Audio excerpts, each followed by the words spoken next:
Another draft physics video production. Trying to explain what isn't all that complicated to people who are too complicated, I guess. They're just trying to make the universe more than it is, and they're just reluctant to accept a universe that doesn't, whatever, justify their existence in some way or other. Something like that. It seems. I don't know. People are just intrinsically illogical, it seems. I'm just going to start over because this is just a rag on stupid people. Alright, I won't start over. Yeah, forget it. The problem isn't me. The problem isn't my descriptions. The problem really is that you people can't listen. And you can't think properly. You can't organize facts in any kind of proper order. Most of you. I'm not talking about the three of you who actually can follow along. Yeah, logical progression of ideas. All of that kind of stuff. Anyway, see, like this guy, thank you. Really appreciate the much more logical explanations for some of the quantum woo-woo out there. Yes, logical explanations for the effects. There's effects, and they can be explained, and they be explained using some kind of, in some sort of context, without using three blind mice and fairies and gremlins and invisible men. Yeah, those are the rules. You can't use any of those things. Anyway, so you can make tablespoons rotate without flipping. It's sort of like you can flip a tablespoon without it rotating, would probably be the way I would say that. Well, the argument would be is that you'd have to have a tablespoon, okay, that is pretty well balanced. That is, as much metal on one side as there is on the other side to start with, and then you have to throw it just right. Yes, what I'm saying is if you don't create any imbalance at the start, there's no imbalance to create the effect. So yes, the effect is really just a procession that processes exponentially. And so that's all it is. It's there's a word for that, for an oscillation. It's sort of like a microphone feedback or something like that. So you have to have noise before you can have feedback. So if you don't put any noise into the system, there won't be any rotation. Yeah, that would be my contention. My prediction. It's not something it does just for the fun of it. Okay, anyway. Hey dude, I tell you what, it's a blast. I'm going to delete it because it's just, I really don't do this hey dude stuff. I've said it so many times. I don't do this trivial whatever. I'm not doing this whole blasty thing, whatever that is. It's just none of this, whatever this is, this shtick of life is the stick I live by. So I just don't talk that way. I don't think that way. I don't live that way. So all I can say is, fuck you. Yeah, I got no use for it. Thanks, but no thanks. It's almost agreement for the wrong reasons. It's just one of those things that I can't get excited about. Hello, DraftScience. Can you see yourself committing these overviews to a downloadable PDF at some point? I just, some of this stuff, these people, yes, that is the objective eventually would be to write it in a stupid book. But do you really think that makes a difference? Do you really think that is less accessible, more accessible than this is, right? Making overt statements right in people's faces, okay, and providing them a mechanism, email. I mean, as long as they're polite, they can just post a comment. They can make a video response. They can make an audio response.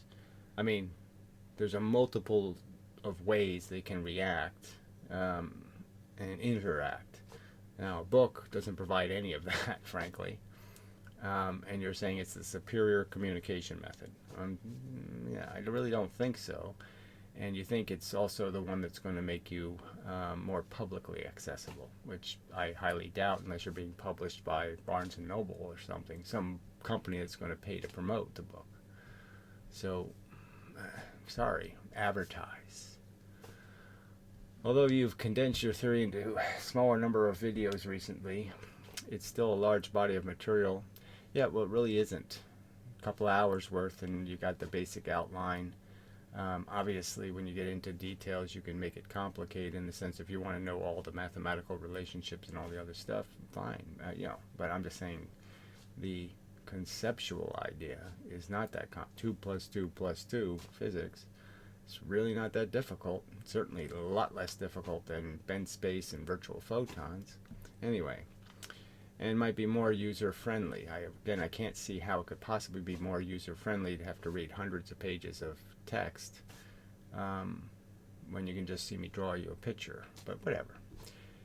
If they can be added as a single document, perhaps adding additional chapters with your full criticism of the various experiments. Well, that's going to sort of be the idea of the book, is to give the simple and then just reference the back chapters as, well, if you want to see more, one of those kind of things, like from the movies. Go here to see more. Then you're back to linking. You're back to making a web page, essentially. You've spoken about over the years. It would be an easier format for cross-reference than video. Well, I'll grant you that subjects would be easier, but again, frankly, I have sort of categorized things, put them in playlists, so there is some organization. And to really understand it, though, you really have to understand them as you have to do it all. You can't just really do it as individual subjects and get the idea, because magnetism creates the effects that are the other effects charge does. It's a charged universe. Electricity is what atoms react to, how they react to charge, and magnetism is also, because the magnetism, the dipoles, are created in atoms.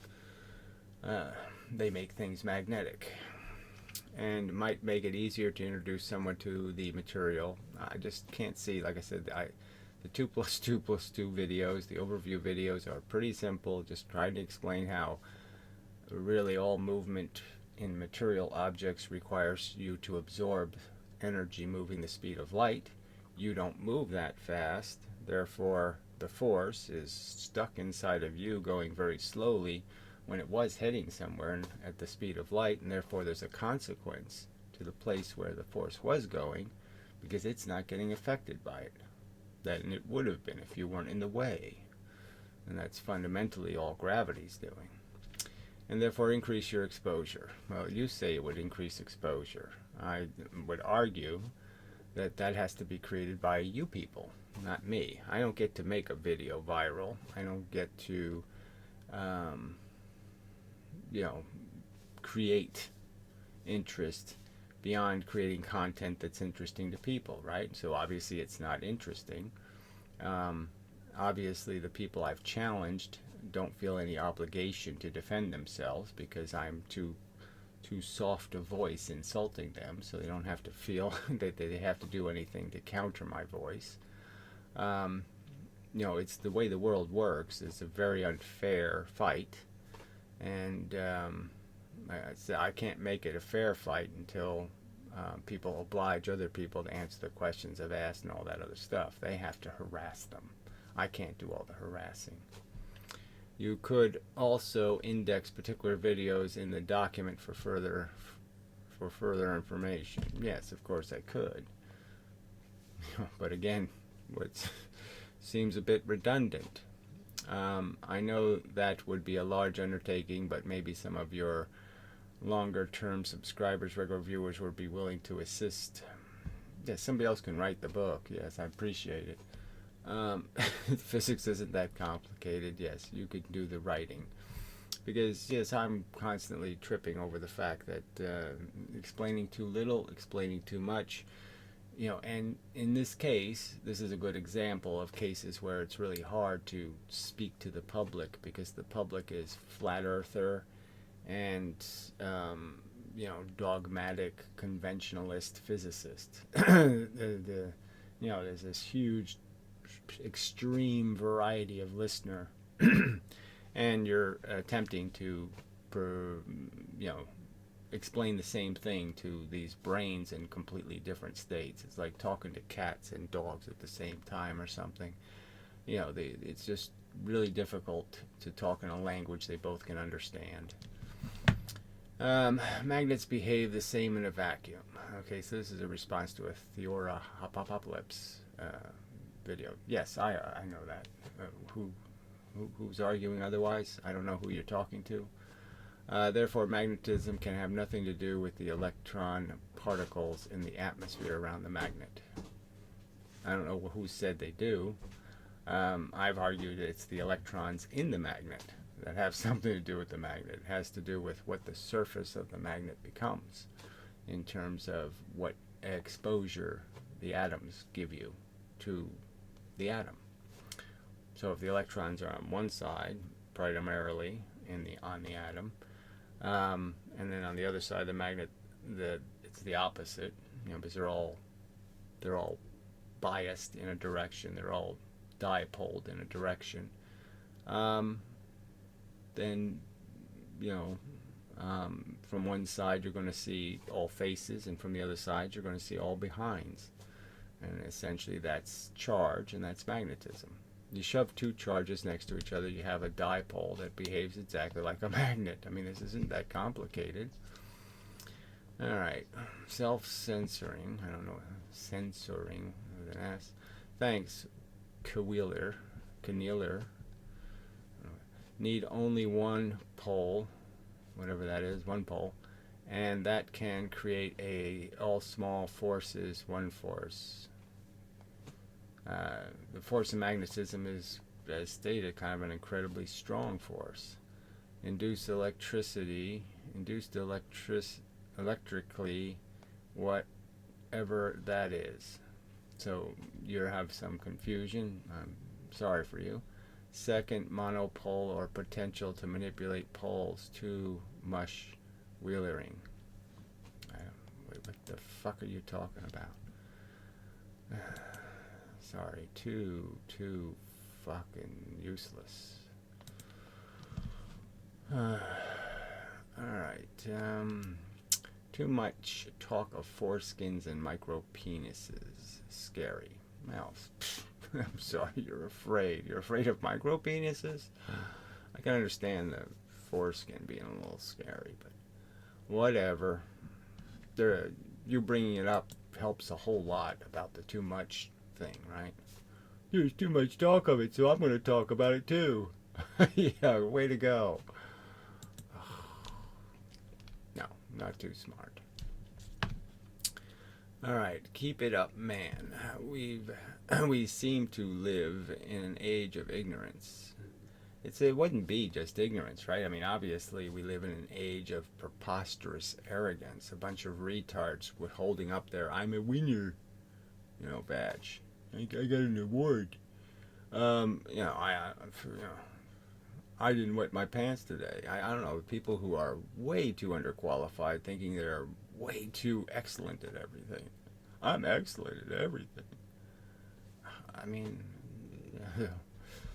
this pompous, self-obsessed attitude Ken uses is just appealing to pseudo-intelligent keyboard magicians. I don't even think they're pseudo-intelligent, obviously. I mean, to fall for this crap, they gotta be good. They're not imitating intelligent people. I'd certainly say their comments aren't demonstrating any broad knowledge of anything. So, I wouldn't say that's what his audience is. They're just a bunch of silly people who think they're artists, maybe. But it's photographers.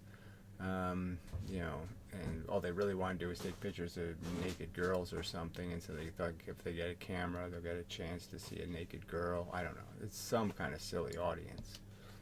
But that's certainly what it is. And then the rest of them are just all these people who love some idea of metaphysics or something, whatever the fuck that is, that we're somehow all related to spirals and, seashells or something. Somehow it makes this all magical. So yes, they're all wanting the universe to be some sort of magic place. Now, even though, to Ken Willer's credit, he basically points out there's no good story here. But they love the fact that he's telling a story about mystical, magical things, even though he says the magic is all kind of black. So anyway, just pathetic. Yes. So whatever. So I guess we'll do some Hilster, and maybe I'll do a little bit on muons in between. Just as I saw some video, and it was just, they always are changing the goalpost, and so in the 50s, muons just created an electron as a byproduct of decomposition, and they released a photon when they fell apart. So it was an electron and a photon, and so there was a little bit of extra energy on an electron. And that was what a muon was. And now it's it's a neutrino and a positron maybe, or an electron. It's gotten much more complicated what muons decompose into. And I just thought that was kind of funny. But the idea of the muon was used is another one of these verifications of some sort of idea of time dilation. Even though the mechanism of time dilation, again, could be as simple as the faster you go, your start to multitask. And the atomic metabolism is retarded by the fact that you're doing more than one thing, and therefore you're not doing the thing you were doing before as fast, so you're not decaying as fast. Decaying is one of the things certain collections of force do. They decay. Pause for a second. No, I guess not. I don't know why the door opened. I'll find out. I should be back. Alright, so muons are, what happens when I need more room. The atmosphere, the crap, the clouds. So a cosmic ray, which is could be nuclei of some kind. So it's probably got more than one part, some protons, some electrons, whatever, little bits of stuff, moving very fast, comes into the atmosphere, smashes into some atom of some kind, and this thing called a muon is one of the byproducts. There's other crap created, but muons are one of the things created. And what I would argue, and they decay in somewhere around 2 milliseconds on average.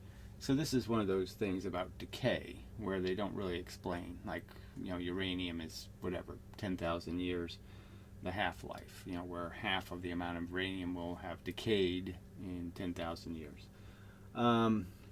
As if they all have the same cycle. And that's the implication. But the real implication is that some decay in a, in 0.00001 milliseconds, and then some decay in 5 minutes, maybe. Probably not 5 minutes, but anyway. They can last a long time, they can last a short time, and they have an average, and that's all they're playing with is the average decay rate. So it doesn't really tell you anything about what decay is, or what the process is, or what the function is, or any of that stuff. So anyway, I would argue that when this is happening, obviously atoms have the same stuff that this nucleus has, so you're really just smashing particles. It's an atom smasher in a way. And you're smashing atoms into atoms, pieces of an atom into an atom, and it breaks the atom, and the bits of the atom fly apart. And so I would argue that a muon happens to be 2 electrons, okay, that have been smashed right into each other. So they're really, really close. So we'll take a close-up of this closeness. Now they can't be right next to each other, but they're close. And that's pressure. So if you understand the basics of the theory, the point would be is all the energy in between these 2 electrons has now been compressed. So there's a very high pressure, okay, between the other 2 electrons, because they've been pushed right into each other, really deep, really close.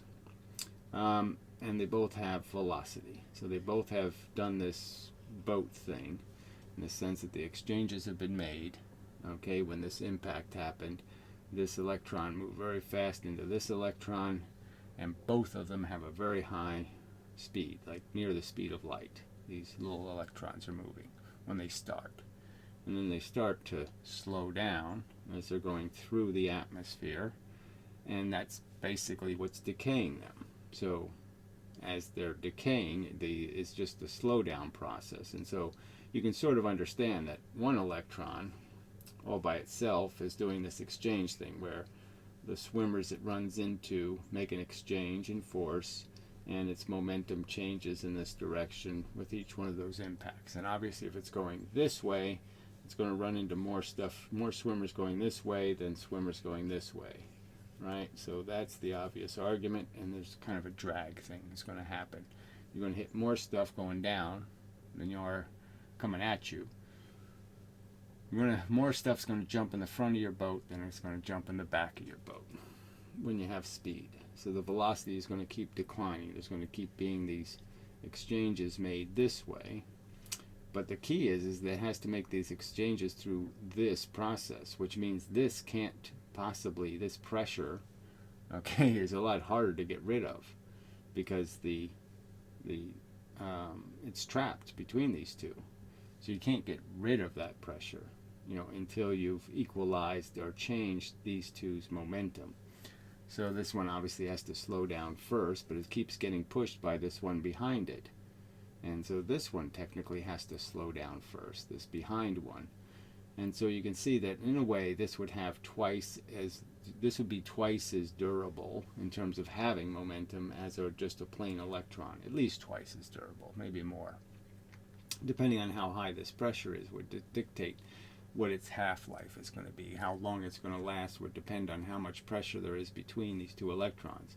And the decay process is basically these two electrons are moving in a direction, and as they're moving, they're slowing down and they're separating. So they're getting further and further apart, and eventually they get far enough apart where they're no longer together, and then their speed can degrade much quicker when they're far enough apart.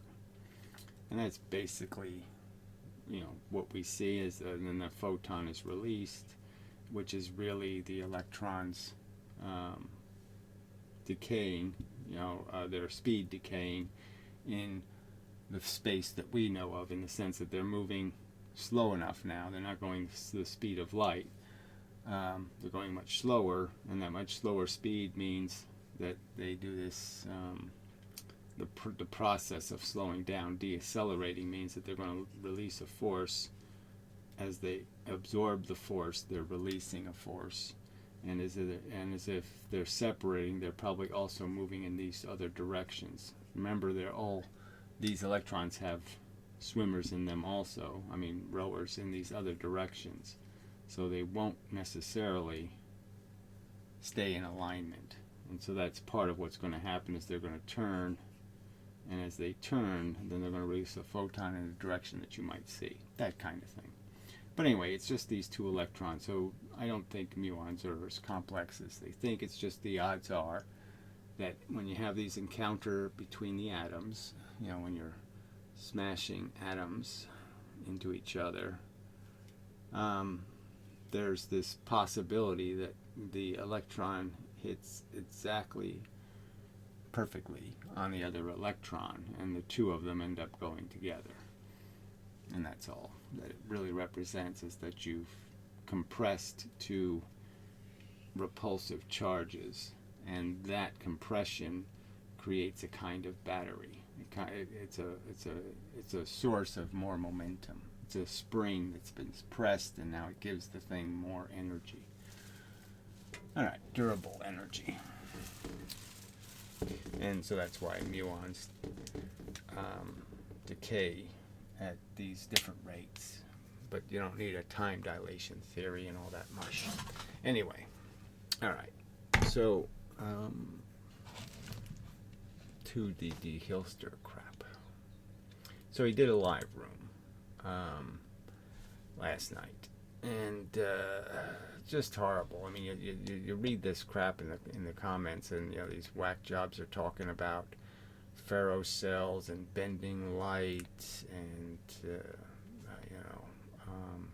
conspiracy theories. There's no flat earthers here, but they might as well be. And it's it's horrible physics. Rupert Sheldrake, a guy who believes that we have ESP, a physicist who believes in, magical communications. Just horrible. Horrible. So anyway, I'll play this. He keeps bringing up the new effect as if it explains magnetism. Now, let's understand. If you need a model for magnetism, charge provides a perfect model. All you imagine is two charges stuck right next to each other.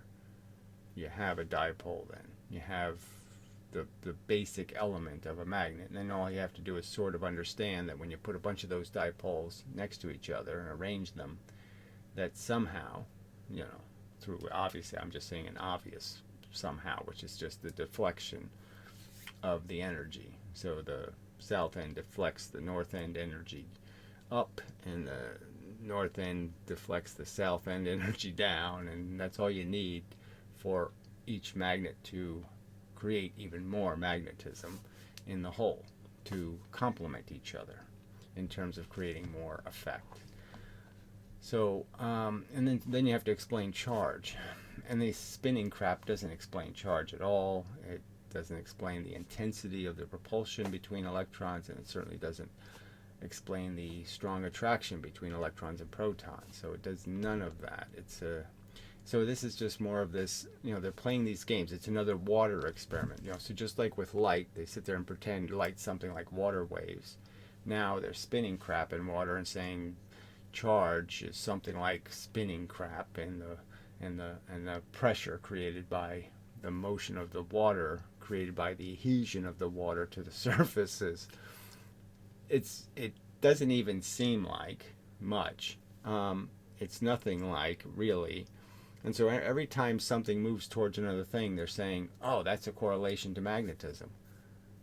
It just doesn't make any sense to think that every time two things move towards each other, it's a charge phenomenon. No. Anyway, it's just so bad. Who are they going to loan money out to at a high interest rate then?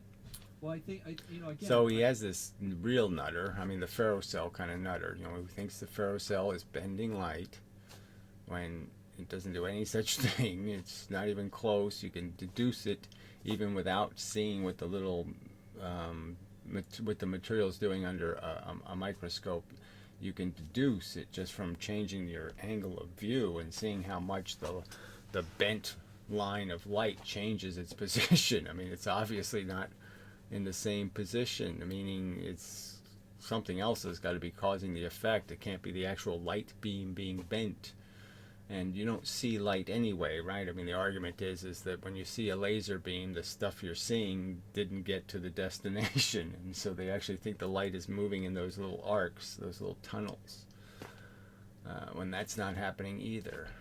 It's just so bad, and you can deduce that just from understanding that the sources don't line up, and that each LED, it's really the perpendicular LED that's creating the arced line. You can deduce these things, even without having a Ferro cell. Having one, you can really figure it out. I see what you're saying, but I think what we need to do is understand these technologies. I think if we try to make a leap between not knowing how the universe works and leaping to some type of technology that's way beyond what we know. So here, let's... So he didn't even get to the guy's point, which is this wacky guy thinks there's a conspiracy to keep us on the ground and prevent us from having our individual spaceships so we could leave this planet, go out through space and do stuff. And how would he do that anyway? And wouldn't corporations love to sell you the survival package? So it's just so funny to think that the corporations would have some incentive not to have wacky people think they could go explore the universe on their own in their own little private spaceships. Wouldn't they love to first sell you the spaceship and then sell you the survival pack? Please, you retard. Let's take a look at this. This is really interesting. These are just basically two motors with tubes, and they're in water, so it's like frictionless. And when they go in opposite... So they're like completely the opposite of frictionless. Let's understand. The only reason why the water moves is because it's sticking to the surface of the spinning things. And it's dragging the other water molecules that also have adhesion with it. And so it's pulling a bunch of the jello with it, the water. That's all. If it wasn't for friction, there'd be no effect at all, because the water wouldn't move at all, and there wouldn't be water molecules hitting water molecules. But this obviously, it's, like I said, the correlation, sit there and look at this and say, wow, that's just like a magnet, is retarded. There's no excuse for it. It's so distant from just like a magnet. Directions they attract. what's happening is that they barely attract. I mean, the force is so light, and when they touch, they moved apart again. So I mean, clearly this has nothing to do with magnetism. I mean, it's just so bad. It's the flow of water around them when they're opposite. He has them turned off now. When he turns them on, going in opposite directions, here it goes, they will attract.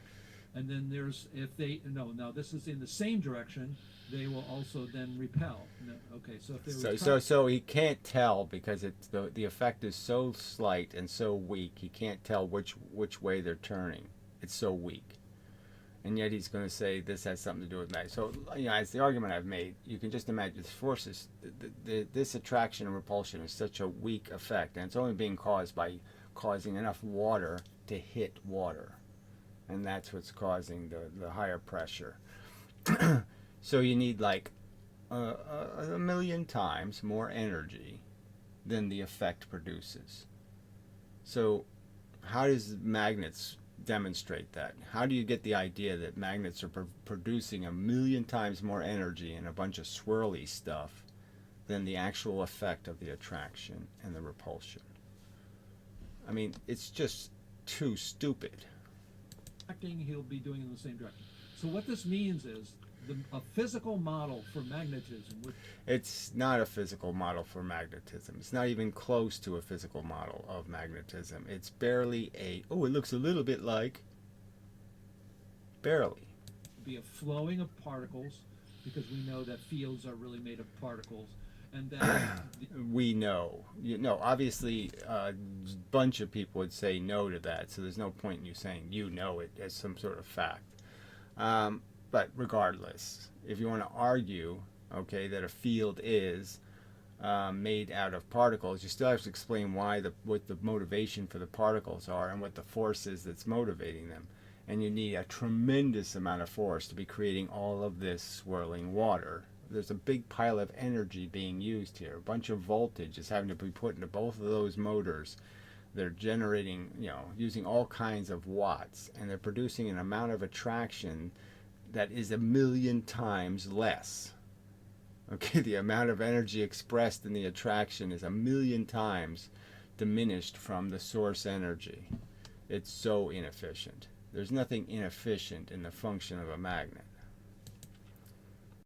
The attraction, all attraction is flowing of particles that are in opposite directions, and then if they're in opposite directions, those travel. The flows meet together in the same direction. Now, what he's going to do now is so again, this doesn't produce the inverse square law or the R law for charge. This doesn't produce any of the mathematical stuff that's been proven to exist in terms of what charge does and what magnets do. So it has no consistency with the observed evidence, with the function of magnets and how they function. It can't be the same cause because there's no correlation in the exact effect. Top, he's going to switch the direction, and now you're going to see them repel. So what happens is he is demonstrating that magnetism could easily be described physically as flowing particles. Well, again, it could only easily be described if you, again, just do this dreaming thing, where you just disconnect from any kind of rational container and say, I'll just, anything that seems like is like. Because it's such a minor effect for the amount of energy that had to go in. So he's going to now try to put them together. They're now going in the same direction, and so that the water is going in the same direction around each one of them, and that causes repulsion. Now he has another one I'm going to go to that's even more dramatic, and that's this one here. This is where one of the things about our model, my father and I model, this was a eureka moment when I saw this. Now these are two magnets, and he's showing you how they work. Now he's going to give a model of... It's not exactly how they work, but fine. Yes, they attract south to north. Yes. The spinning fluid that would be the magnet. What he's saying is that magnetism is caused by something. He calls it ether that's flowing around them that causes repulsion and attraction. It's not a magical thing. It's not a mathematical thing. But it's yeah, well, it has to be a mathematical thing because it obeys these mathematical rules. So it's just stupid to say it's not a mathematical thing. So it does. The math works, and it does describe the function in terms of there's, you know, rules about the density of the number of atoms, the domains, all of that stuff works. So to pretend it doesn't is, again, nonsense. it's technically just dielectric acceleration. That's So this is just Ken Wheeler. You know, this guy's a Ken Wheeler fan, and that's all. And here he is, you know. I mean, it's just pathetic that this is the level of their dissident science, is this nonsense crap that can be debunked without any work at all as being a viable explanation. There's no dielectricity. It's just a nonsensical term. That's what causes the pull and push. But what he is saying, well, that's what you're saying. But what he's saying is these are, now he's got two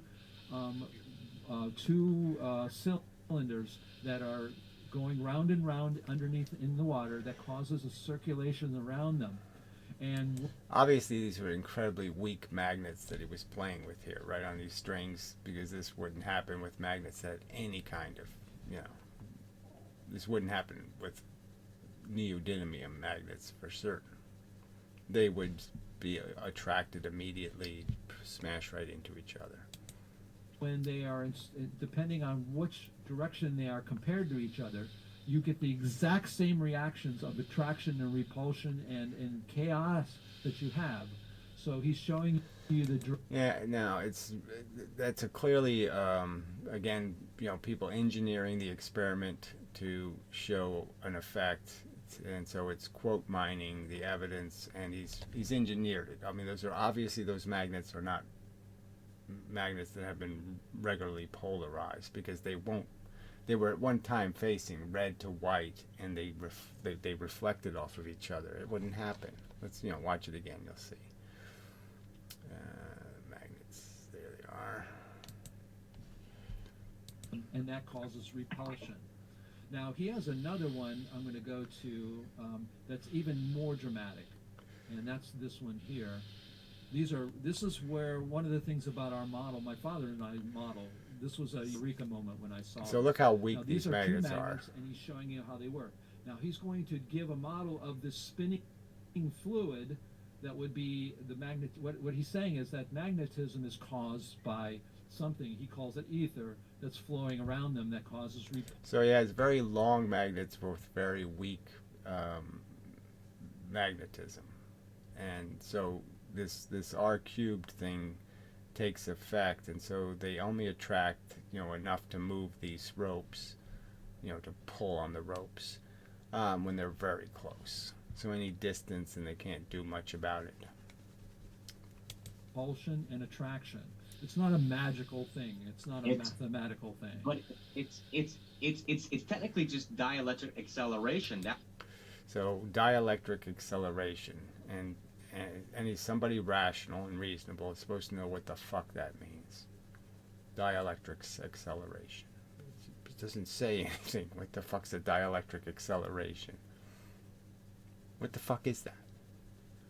That's what causes the pull and push. But what he is so saying, right there, they're facing red and white. What he's saying is these are, now he's got two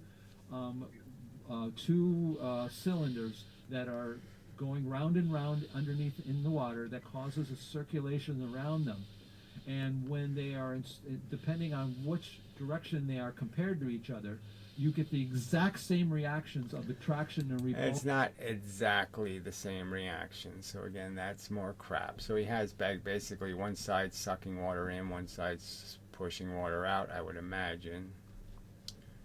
And obviously when the two vacuum ends are next to each other, it's going to be attractive. When the two pushing out ends are next to each other, they're going to push against each other. And this is not a correlation to magnetism, though. I mean, only in the sense that, yes, well, it really isn't. And chaos that you have. So he's showing you the direction of the spin of those using the right-hand rule. So what this is doing is giving us a real physical possibility of what magnetism really is. Now, whether it's like ether or whether it's like ether. So again, so he goes back to his generic, somehow I'll placate all these other theories, even though I believe in one theory, and his own theory is that there's some other, there's some force moving c squared that somehow is pushing all these little bits into these orbits and then forcing them to swirl like water. So instead of having the particles themselves sticking to each other like water, or adhesion being the mechanism, he's going to create another level of gravity, and then an infinite level, and it's all this fractal crap. Whether it's a particle model like our model, or whether it's a lattice theory model, but regardless of what it is, now let's see if I can move ahead of So again, there's absolutely no evidence of anything ever detected in the history of experiments, any swirling around a magnet. There's just no evidence of anything, any fluid, anything moving around the magnet going from one end to the other end. No evidence of any motion from one end to the other end. and show you what happens. Here they are moving in opposite directions, and they tracked. Experiment 2. Okay. What's happened is now he's got him going in the same direction. You can see there's conflict there, and then eventually they will come together. Again, so this is just another example of, again, saying let's do something in some other medium, in some other circumstance, and if we see any similarity at all, we're going to call them the same thing. It's just like, it's exactly like. No, it's not. Magnets don't do any of that crap. And they show the exact same hanging those things and what he's... So exact same again. He says the word. It's exactly like. No, it isn't. It's not exactly like. Magnets don't roll over on top of each other. They don't do any of that crap. They move in very straight line vectors. They turn very... Again, you can duplicate it with charges. And they obey the rules of charges. And what charges would do if you put them in the circumstance of being a dipole. And that's all they do. And those are all drawn by Maxwell as straight line force. Shows very similar to those. Similar. You have this is why the Ferro cell. This is why it's so important. Right. So again, this guy who obviously hasn't dissected this Ferro cell at all, hasn't done anything. He's just buying what these crapheads spew, this puke, that somehow this thing's bending light when it doesn't do any such thing. I want you to take a look at the Ferro cell. I emailed you a few links of it. When they put two magnets together underneath the Ferro cell, you can literally see attraction happening. You can see that it looks like hairs reaching out and just attaching each other. The vortex to vortex. It's perfect. I understand. It's not perfect in any way. It doesn't show you any of that. None of it seems very coherent to me. A bunch of spirograph patterns don't exactly look like attraction or repulsion in my book. There's no evidence of anything that looks like to me. There's just a bunch of pretty pictures. And then, What? Swirly bits. They don't really say I'm swirling attraction or I'm swirling repulsion. There's nothing in the images to indicate when it's repelling and when it's repulsing. What brought me to you? Oh, Yeah. Go ahead. Go ahead. What I'm saying is, I think that's all interesting in seeing the patterns. In fact, here's an interesting one. If you take a battery, if you take small compasses, my father and I who are working on our model, you take a battery or just a AA battery, or you take a magnet and you put those little compasses around them. A battery has the same, very similar field to a magnet. Now, And why shouldn't it? There's electrons at one end and protons at the other end. That's a dipole. It's not a very strong magnetic field, though. So, but yeah, Duh. What I think what you're saying, what I would sort of redirect what you're saying is like, we need to find out what that is. The patterns of them are very interesting.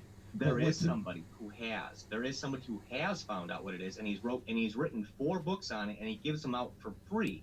He hasn't written 4 books. He's written the same book 4 times, the 4th edition. So this guy doesn't even know the difference between a book and an edition. And he's got thousands and thousands and thousands of PDF downloads. His name is Ken Wheeler. I know Ken. Yeah. What? I don't think you do know Ken. So that's kind of a funny statement. I think he knows of his existence. I don't think he knows him any more than I know him. I think I know more about Ken Wheeler than obviously Dave does. What led me to you, and what led me to Wall and the electric universe theory was I don't come from a scientific field.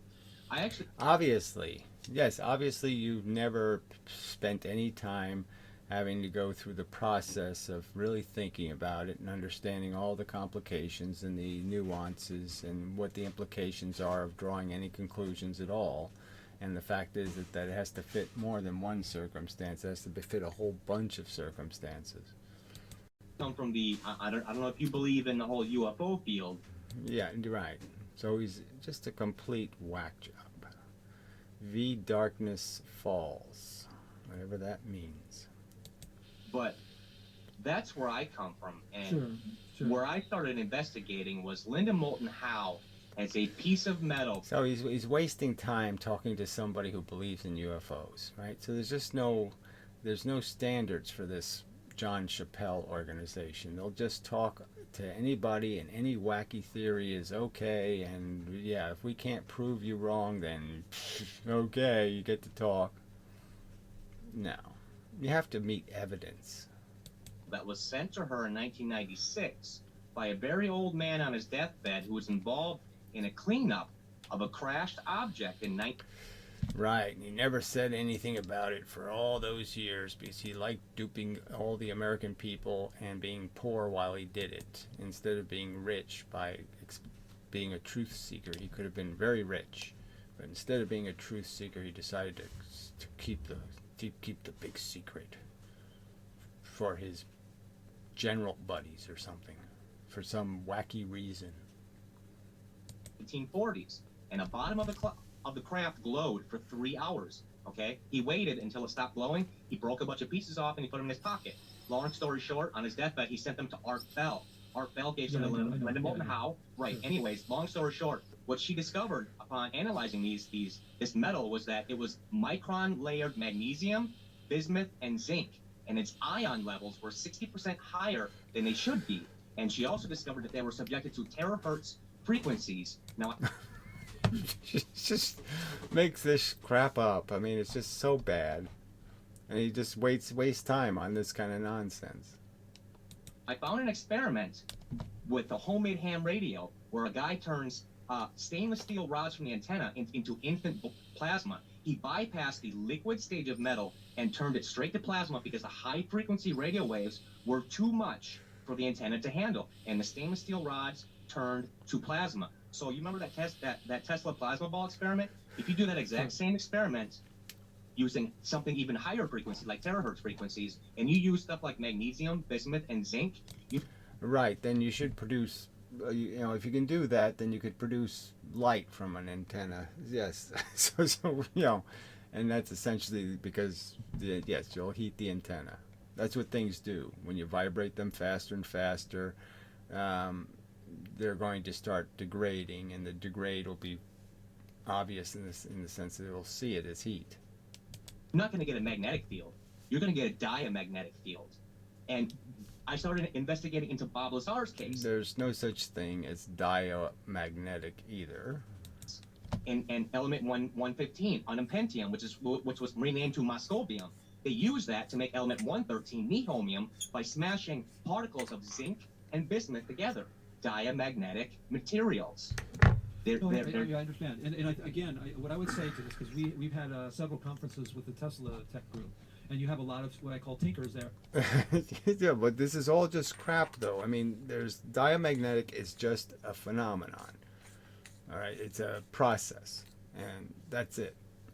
There's something that happens when magnetism is exposed to metals that aren't capable, the atoms, of becoming, what's the right word? Like they're not, they don't have iron, or they don't have neodymium. They don't have something that can just turn to be, to create a consistent magnetic field. But they can, okay, the atoms do become magnetic in the sense that they polarize, and they polarize to whatever force comes in. So whatever force that comes in, that's what they polarize to, and then when the force is gone, so is the effect, because they're conductors. But anyway. And I don't say that in a bad way, because people come to science, and that science today, the standard model, has problems from very different angles, right? One of the angles people come from is doing experiments and doing things that they don't understand. I have one guy who's actually a really brilliant, very young guy who worked with Brown's gas. I don't know if you're familiar with Brown's gas. But basically, it's like... All right, so let's understand that nobody's doing any experiments that haven't already been done in terms of these tinkerers, okay? There's nothing you can do with regular hardware that somebody in the past hasn't done, probably. You know, so you have to have some sort of budget. I mean, it would be good to do two-slit experiments with photographic film and see, you know, whether any light goes perpendicular the way it's supposed to, by theory. Gas that will burn through tungsten, and you can put your finger on through it. Now, why? That's just not, that goes against everything you know. In fact, when he was in college and university, he was asking every chemistry teacher and physics teacher to explain it. No one could. Then he came to our group. What we need to do with all the things that you are talking about is to go back to the same... Yeah, well, whatever. This is like the you know, their Saturday morning chat. They let this Bill guy, who's a creationist nut, who thinks he invented the computer and invented everything, that mankind is, you know, can opener, everything. He was there, he invented it. You know, this is just makes all the dissidents look like assholes. Thing we need to all do, and that is, let's build a model. Let's try to understand models for that. What you're talking about is a lot of things that are going on. Focus on the anomalies. Focus on the unexplained behavior. Right, but we need to have a model for it. The problem is we can sit there and do experiments till we're blue in the face. We sit there and we tell people what we think is going on when we don't even have a model for the atom. That's yeah, and your model doesn't work. And it has these obvious flaws in it that you don't pay any attention to trying to fix before you keep saying it works when it doesn't work. very good. You don't necessarily need a model. I mean, his model says there's no such thing as charge. I mean, it's a retarded model. You can still experiment on the anomaly. You can. Look at what the Sky Project are doing. They don't have a model, but they don't open the current models. I understand that, but what I'm saying is that for people to take these... One of the things that I find most fascinating about the Sky Project. So again, he's got a Wheeler nut and an electric universe nut. And, you know, this is a conversation worth wasting time on. Is this transmutation Sure, and these strange structures that they're getting on the surface of the anode. So again, they're just preposterously silly. Like, science doesn't know that anodes and cathodes basically exchange matter, okay? That you don't create an electron gun without actually degrading the matter that's shooting the electrons, and you do. And you cause all kinds of chemistry because it's really hot. No surprise. Everybody knows that. They haven't found anything remarkable that physics didn't know already exists. They're just pretending they have when they haven't. Where the transmutations are occurring. The anode came out green. You would have seen the latest video. This completely breaks all current known physics. No, it doesn't clearly do any such thing. You haven't demonstrated how it clearly breaks any such thing. That somehow nobody's ever put a cathode or an anode under a microscope and analyzed the metallurgy. That obviously, depending on what gas the cathode and anode are in, it's going to be a different one, and what they're made out of in terms of what you made the metals of those two things out of. So this is just nonsense. The fact that when you put two wires, two high voltage wires next to each other and they spark and there's a gap and the wires burn. I mean, it's a fact. They get black. Shit happens. Yeah, well, that's the atmosphere, and carbon is deposited, and so depending on what atmosphere they're in and what metals they are, you're going to get a different chemistry. No surprise. Physics wouldn't say, "Oh, that's impossible." It's silly. Of course, they know that. Hard proof of low energy fusion going on there. Sure, but let me again, Axeman. Let me say this again. So, anytime you break an atom and then remake an atom, you're saying there's fusion going on. So again, you have, I mean, it's just if fusion as the concept and fission require there to be a chain reaction. It doesn't have any value if you're just saying I broke one atom. That can happen all the time. Water molecules can be broken into hydrogen. But I mean, it happens in chemistry all the time. Compounds are really easy to break and remake. Show me where you've changed elements in any amount, and then you'll have something to show people. Well, when you go, because we've had people in our group that are nuclear engineers, people who deal with this kind of stuff in a practical way every day. And what these people are saying, and those people have said, and I know what you're saying, but what they say is, until we get a better model of the basics of what's going on, just the basics. Yes, right, and you've ignored the basics, so this is the joke, right? Something as basic as charge, he's discounting as they just made up that word. Which is just ludicrous when it's the fundamental phenomenon is charge. Charge is the nature of repulsion and attraction. And the magnetism is just creating dipoles, that is shoving two charges next to each other. It's so obvious and simple. We shouldn't even need a model, because that's already the model. That's already giving you the thing. Your only obligation is just to explain where the repulsion and the attraction come from. And again, that's kind of obvious. And the movement, of course. I mean, the movement is the attraction and the repulsion. The effect of moving towards and the effect of moving away. What we're going to do is just going to be guessing and guessing, and we're going to use experimentation just like they did in the Amazon rainforest to find out, oh, this guy eats this berry and dies, the other guy eats this other berry and his headaches go away. We've got to have, the only way we're going to get to the point where we can do the things that we would like to do, that we think UFOs would do, is to try to get so again, there's just more of this crap that science must serve. It must produce something I want, a hamburger. It must make something. It must make me dinner. It must make me women. It must make me something, or I don't care. So all these people seem to be totally disinterested in the fact of just understanding the truth, understanding how it works. They want it to do something. So they want their model to make it possible for them to do something. They don't care really about what the truth is. They just want the do part. And they keep hunting for it and searching for it, like perpetual energy or something else, and they'll never find it. And they'll just keep, like regular science, they'll just waste a bunch of money pursuing idiotic ideas like Tesla. Handle, at least try to model it in some way. And yes, I agree, and I don't mean to interrupt you, but the problem is, go ahead, Axeman. Isn't that a bit like saying we can't build buildings because we don't understand how gravity works? No, because we understand that we have equations that actually do explain gravity, that we do know. But we have laws, so just pay attention to the laws that come out of the observations. Those are the rules. The rules.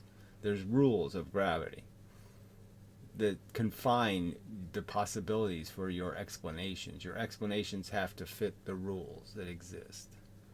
It's not. The phase of the Sapphire project is to try and quantify how much energy they're getting out of the thing. Right, but again, if you look at it, if they could come up with some simple formula that can predict how much energy they're going to get out of it. Sure. I agree. Does that mean that's more horseshit, really? They're trying to figure out how they can create a plasma without any degrade of the source of it. And that they're never going to figure out. They're trying to figure out how they can say the moon's craters were created by lightning bolts, and it's just never going to work. It's never going to happen. It's never going to work as an explanation, because it's nonsense. Even though they don't have a model for how it happens, it's still predictable enough to do engineering with. Oh, absolutely. No, I agree with that. And I completely agree. But here's the problem: we are never going to be able to go back to the drawing board, because we can't get funding. Some of us have the knowledge, but we cannot get funding. If we go to any college who work for the government, we can't get funding. We will, if we go against the Einsteinian theory, we will. Right, and again, get funding to do what? To do what Tesla did, throw away a bunch of money, building towers and shoot lightning bolts into the ground. I mean, your theories are crap. All the money in the universe isn't going to make them uncrap. I mean, amazing. This guy claims he has no scientific background, and yet he's going to sit there and say he needs to be funded. His UFO research needs funding. Not get funding. They want jet propulsion. They want rocket propulsion because that's what they make money on. It won't be until that's gone that they start looking at other sources of propulsion. Well, it's not really the truth, but the point is to get funding too. Like, LIGO would have never gotten funded if they didn't probably convince the military that there's some military purpose, like they could eavesdrop, detect nuclear explosions or some other kind of thing with this stupid device, and so the military is probably pretty disappointed. Okay, it's illegal. If you go to invent health, it's illegal to form clean energy, zero-point energy. The government will not let them do it. Sure. So more just bizarre statements that there's some law somewhere that says you can't invent zero-point energy, whatever the fuck that would be. Sure, because the people, it's money involved for sure. It's money involved. They will not let us go back to the drawing board. We won't be able to get funding, and that's why a lot of us are broke now. Yeah, right. And Tesla didn't get funding from the government. So why don't you just do what Tesla did and convince some rich person that you have an idea that could actually work? Nowadays, it's because some of us now do have knowledge. Well, now that we have knowledge, they need to take the money away, so we cannot study. And here's the crazy thing. We know that humans have small amounts of cryptochromes in our eyes, okay? If you buy a $1,000 neodymium magnet and study under it, under a Ferro cell for a few hours, your eyes will physically hurt. They will literally hurt because the cryptochromes, a small amount, trace amounts that are in our eyes. Birds have that. It's how they... Yeah, so again, he's falling for more Ken Wheeler crap. It's not in their eyes, it's in their brain, but whatever. Navigate north and south for the winter. Ken Wheeler found that they don't see it. It's in their brain. See magnetism. That's just crazy. Light. It's crazy. That's right. It's crazy. It's wrong. It's incorrect. It's horseshit. It's nonsense. It is what they see. When they go north, they see red. When they go south, they see blue. Is it possible, thousands and thousands of years ago, that we used to have the same thing because we used to be a migratory creature? Is that why the pyramids are so perfectly placed on magnetic field lines? Oh, more nonsense. No, I mean, this is just such crap. I mean, debunked crap. Because we used to have that same ability, but devolved over time. It's possible because we still have small trace amounts of cryptochromes in our eyes. Well, I think all those things are... We still probably have some chromosomes left over from green algae. So what? Yeah, we have all of the functions that our previous ancestors used, especially when we were fish. Yeah, we have adaptations of those adaptations. And obviously this effect would be useless to us. Okay, humans didn't find it, didn't migrate. They couldn't go, fly south for the winter every year because it was way too expensive in terms of the energy you'd have to waste.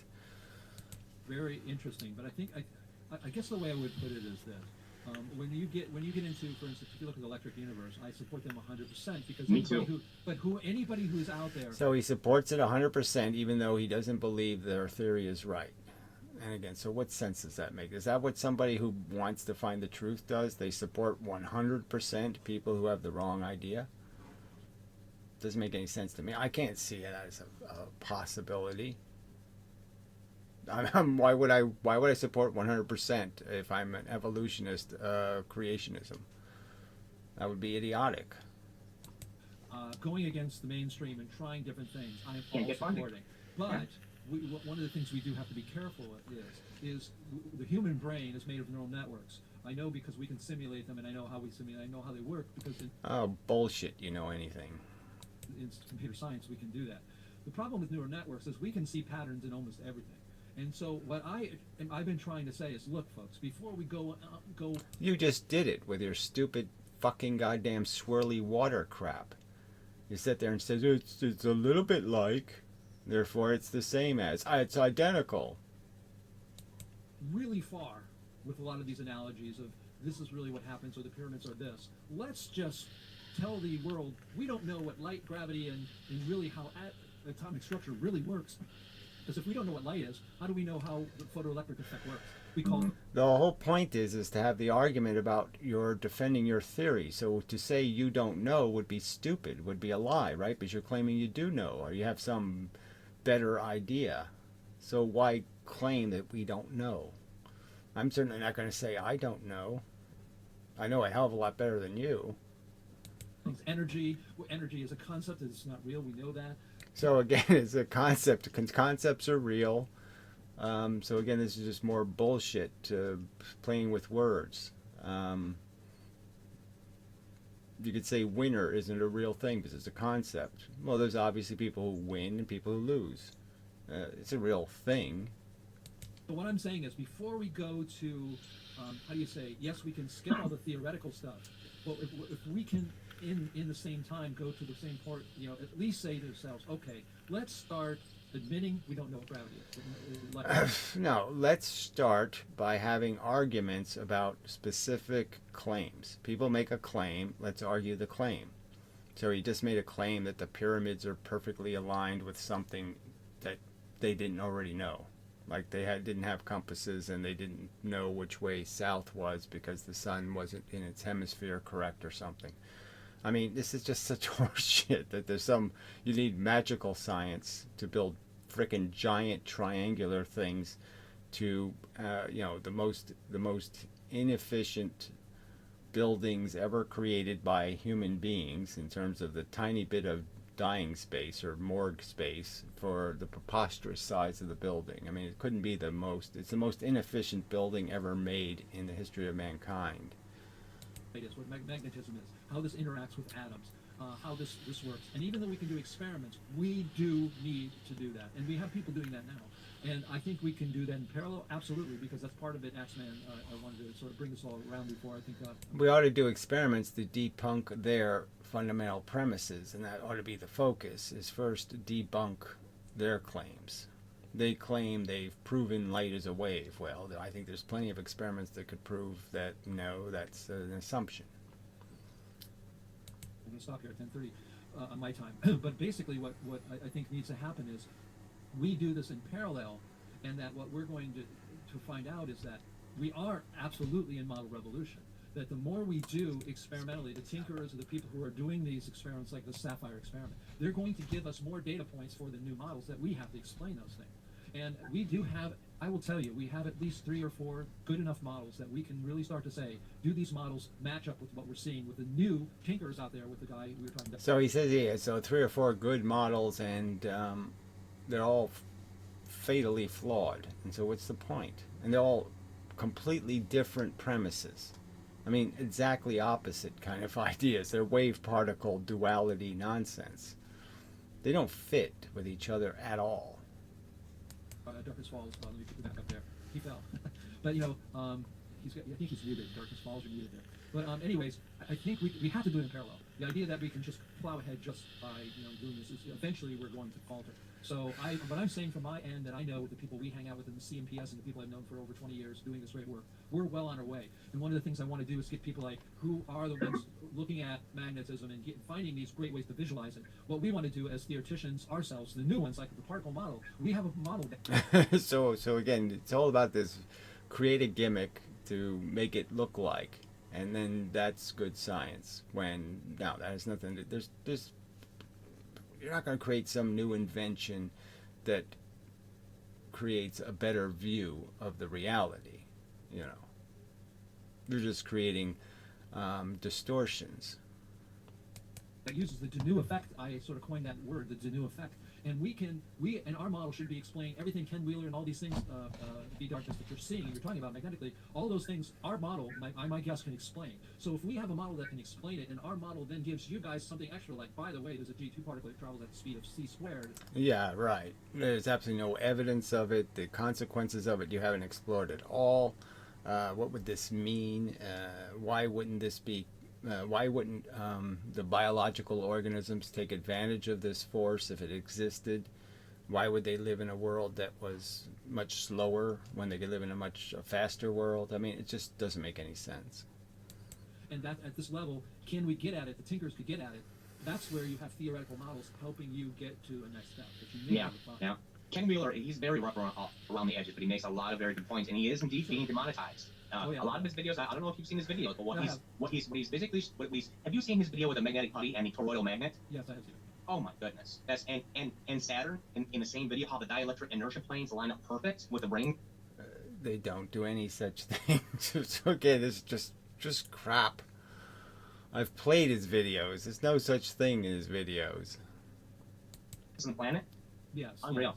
Yes. Yeah. I've had some arguments with him. The only arguments I have with him is that I tell him, I said, just be careful. This is where trying to hook yourself to at least some model. There's Jeffy has a great model.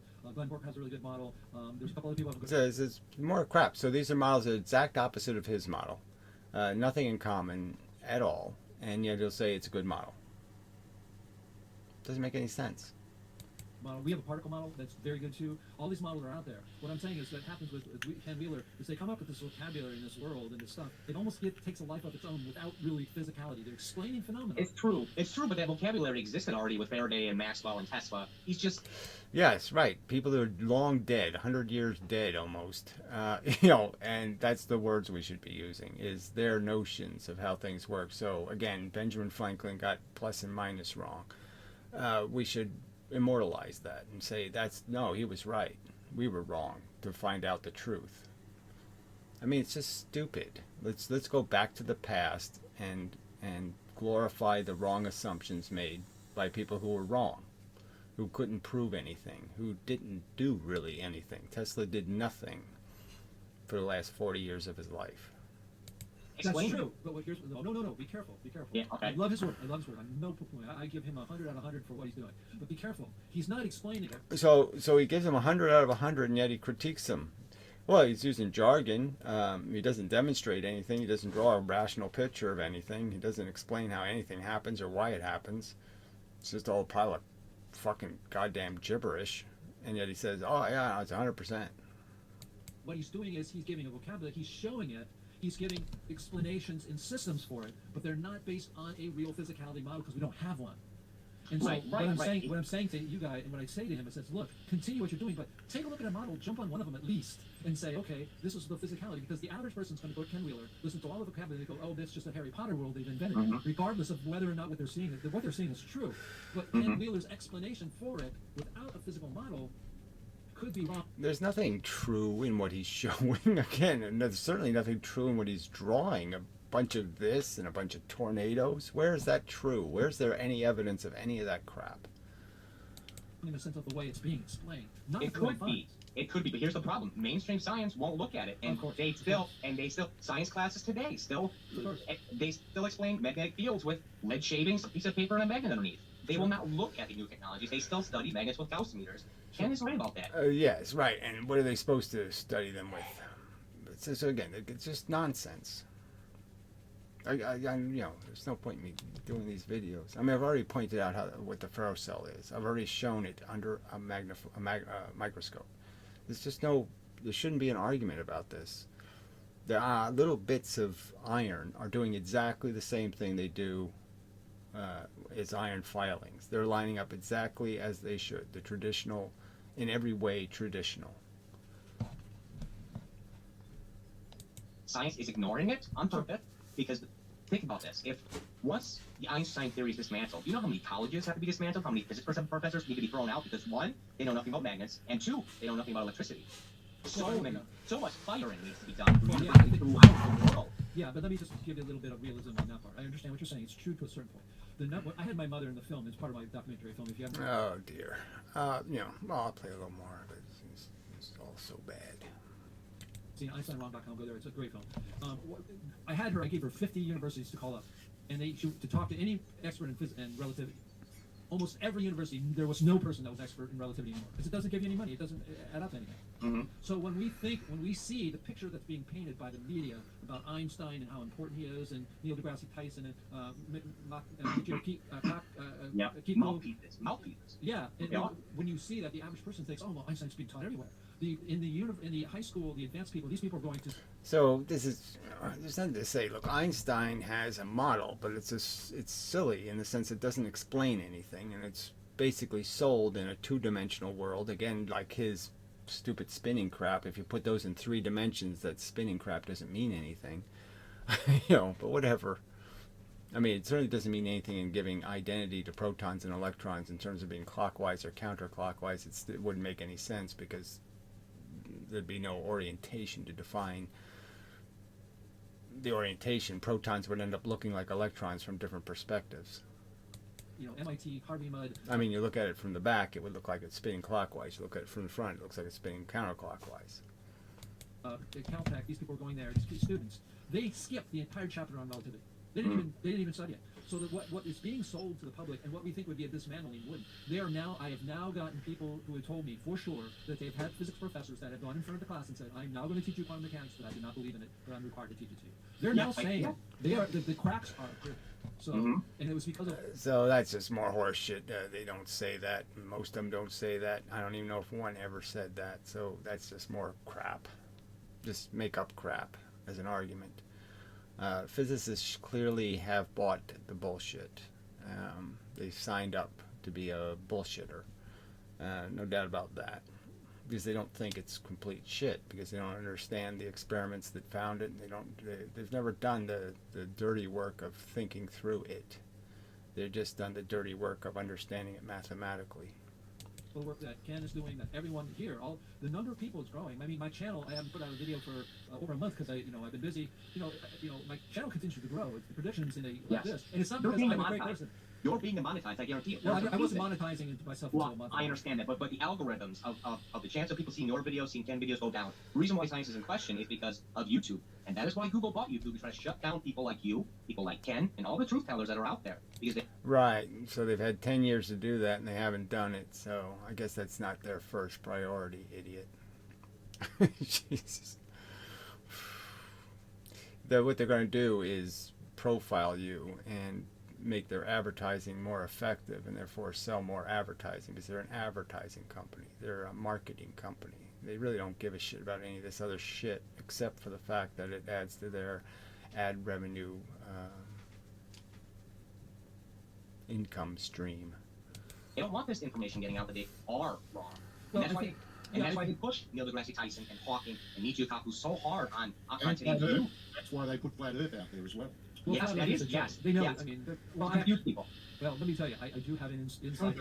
It's a operation. X is right. X is right. Let me tell you, it isn't the big science that's doing it. I know. I was being considered for an interview by the people who knew the people who started that, and it turns out to be more like a crop circle than it is a devious thing by the big science. What it is that it's the government, mate. Well, it's not even the government. No, the people. It's cognitive infiltration. Yeah, whatever. Just more conspiracy theories. Okay, enough of that. Let's jump a little bit ahead and see what else they say, and then we'll get the hell out of here. Talking and people follow him. That's what's happening. It's just group psychology, and that's one of the things the people who started this group was doing it for. They're going to see if we can actually start it, and people are going to believe this stuff. Yes. Well, this is the problem: is that there's every subject. There's people who understand and people who don't. You have to have some sort of knowledge base to understand anything, really. And nobody wants to do the work, and they want to be knowers. And so they just say whatever Tesla says or whatever somebody else says, and they just parrot that crap. Because they think that's been scrutinized and that they somehow understand all of the arguments for or against, and they don't understand any of it. But they're all professionals. They all have qualifications to judge what the truth is. And they don't. They haven't done any of the work. Not being entirely honest with you about their reasons for doing so. Well, it could be, but I don't think so. I just think, and I wanted, before we go, I just wanted to wrap up with one idea that this sort of pulls us all together. Because I'm always open to that I can be wrong, absolutely. But this is what at least I've known from talking to people close. But what's really important is our group, the CMPS. So again, he's not really open to it in the sense that he doesn't like the scrutiny and he doesn't answer the questions. So in that sense, he's not open to it. I mean, there's certain requirements. You have to meet the evidence, and the evidence that his theory doesn't fit, he ignores and pretends it doesn't exist. That's people who are of every religion, of every ethnic background, from people who have PhDs in relativity at MIT to ex-Supreme Court justices. The difference is that when we all get together, we keep saying this stupid ex-Supreme Court justices in Canada. Talk science. And what we say is, I don't care if you think the Earth's 10,000 years old, if you believe in the Big Bang, if you don't. What happens is we only talk about the science. And so I have many friends who believe the Earth's 10,000 years old. But let's only talk about the evidence that you don't have. They don't get up at our conferences and talk about that. We talk about what the atom is made of. We talk about what possibly the electron is really like. We talk about what and their theories are just as wacky as their theories on the date of the Earth. It's shit. And that should be the giveaway. If your brain is processing shit as truth in one category, then it's probably making these errors in the other categories as well. He really could be. And we talk with people who are the Tesla tech people who are doing things in their garages. But what we need to understand is the more we worry and we fight about this, the big guy and all that stuff, which is true. I mean, I know that the war machine is real. Now, all I can tell you is from being around this since the early 1990s and talking with people from very inside of science, that it's there, but the big machine that's going against us, the only real big machine going against us monetarily is these countries who put lots of money to try to get the next big, powerful thing. And yes, the companies who are energy companies will put people down who are trying to come up with better energy ways, but they're doing that with solar eventually, but it's not something that is based on this, where they've got these scientists sitting around doing these things. It's really driven by people with money who could care less about what's actually going on. Look, the big difference is that science doesn't do conventions anymore. Science doesn't do this back and forth kind of fighting because everybody's out for the materialism, the patents on their technologies, all of this stuff. So they don't even have the conversations anymore. There's no whatever it was, conventions where all the scientists get together and argue with each other and scrutinize each other's bullshit. And that's a big thing missing. There's no opportunity there's no check balance thing. Technologically. That's a very good point. If I can get one last thing before we Sure, go. absolutely. Go ahead. Let's just cut to the crap. I mean, deep state is just a watered down, better version of the word Illuminati and secret society. Okay, our government has this zero-point energy, this UFO technology, but let's cut the crap here. The only reason why it's not in our everyday military arsenal is because our government's full of traitors, and they know that those schematics will get sold to the Russians, to the Chinese. Imagine if they could put that technology on a rocket and it can circle the globe in an unlimited amount of. So even when they get their ideal president, who's an idiot and couldn't care less about anything, even he isn't going to let you know about all these big secrets. I mean, it's just, these conspiracy kooks are just so irritating. The government has 0-point energy. Sure it does. Times about needing to stop. Okay? They don't want this technology out because our government is infiltrated with a lot of traitors. And that is another reason why they're going to keep it under wraps.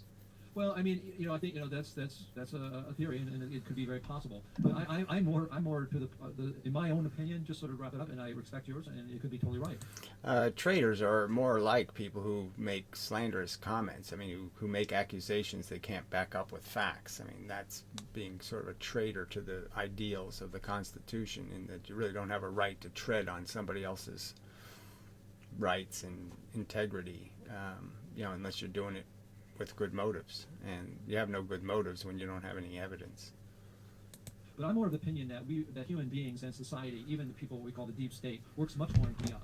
The people, I know, again, I can't say much, but I do know people in these areas, and basically, I have been told by, that the CIA, the FBI, from people, it's one person doesn't trust the next person, so it's more chaos than it is organized. And so what happened is what goes on is just kicking the can down the road. Well, what happens is you run your rules. You know the guy next to you, even in the CIA, could be the triple person against, and so it's just chaos among chaos. And that's why when you see these things work themselves into the mainstream media, and you see these CIA and FBI people get on camera, and you think they're not talking to each other. They're not, because no one trusts anybody, and it's just. Well, this is all just such a waste of time. These conspiracy crap isn't the problem. No one's conspiring against you except the idiocracy. What you're doing, this reckless, sloppy science is the enemy. That's all you're doing, and so yeah, so you're the problem. You're not the solution. Reckless, sloppy science is why science is a mess. It's because they jump to conclusions, they jump the evidence. They wanted to make declarations, so they come up with a cabal to mess together sloppy theory, and then they endorse it, and they all want to live by it, and they make it part of the foundation. They glue it in, even though it's bad cement. They say, "Fuck it, let's just build," because they're in a hurry to get somewhere, and that's what got physics in the mess it's in now. Is all this jumping the evidence, and that's all you people are doing. So fuck you. Anyway, enough. Till the next time and such. Sorry, this was a little tedious. Yeah, even for me.